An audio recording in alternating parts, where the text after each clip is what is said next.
কোচবিহার নদীতে তলিয়ে গিয়ে মৃত্যু হল দুই যুবকের ঘটনায় ব্যাপক চাঞ্চল্য ছড়ালো কোচবিহারে। ঘটনাটি ঘটেছে কোচবিহার বানেশ্বর এলাকার ঘরঘরিয়া নদীর ব্রিজ এলাকায়।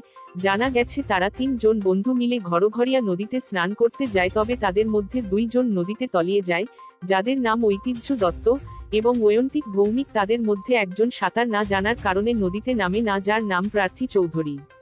ঐতিহ্য দত্ত তার বাড়ি বাজারের মাঠ রবীন্দ্রনগর এলাকায় এবং অয়ন্তিক ভৌমিকের বাড়ি কোচবিহার শহরের নতুন বাজার এলাকায়।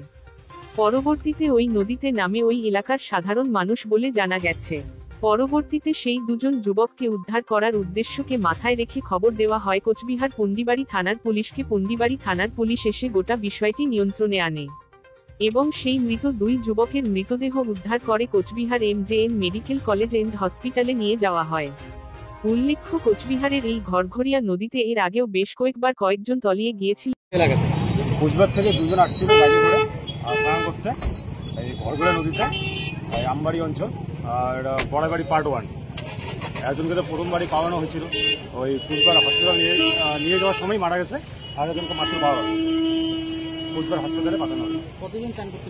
2 জন। নিয়ে যাওয়া কি নাম? অভিজিৎ অধিকারী।